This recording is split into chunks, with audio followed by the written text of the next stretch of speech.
یہ منہاج السنہ ہے ابن تیمیہ کی، منہاج السنہ ابن تیمیہ بھائی وہ تک لکھ گیا ہے اس چیز کو. سنیے ذرا وہ کیا کہتے ہیں کہ وَمِمَّا يُبَيِّنُ ذَلِكَ أَنَّ مُعَاوِيَةَ قَدْ أَجْمَعَ النَّاسُ عَلَيْهِ، کہ یہ لوگ اپنی خطا پر تھے اور یہ ان کا کلیم درست نہیں تھا. اس کے اوپر یہ چیز بھی دلالت کرتی ہے کہ جب مولا علی کرم اللہ وجہ الکریم کی شہادت کے بعد سب مسلمان جو ہیں معاویہ کے اوپر ایگری ہو گئے تھے، انہوں نے اس کی بیعت کر لی تھی، زبردستی جو بھی ہوا تھا کر لی.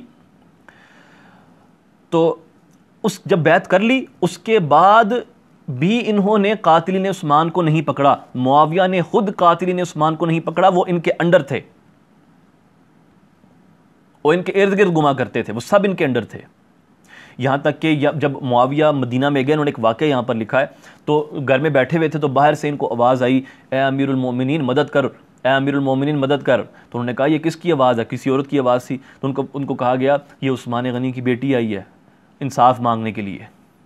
آپ نے سارے ڈرامے تو لگا کے رکھ دیے، جو کرنا تھا کر دیا، لاکھوں مروا دی ہیں، ذرا وہ جو مین ایشو تھا جس کے اوپر آپ نے یہ سارا ڈرامہ شروع کیا تھا اس کو تو ذرا سالو کر دیں.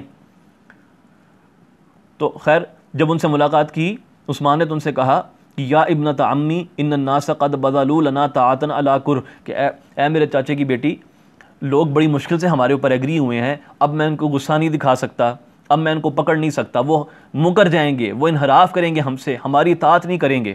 آگے وہ کہتے ہیں کہ اب خاموش ہو جا، فلا اسمعنکی بعد الیوم ذکرت عثمان، کہ آج کے بعد میں تیرے منہ سے یہ عثمان کے بارے میں کوئی بات نہ سنوں، خاموش ہو جا.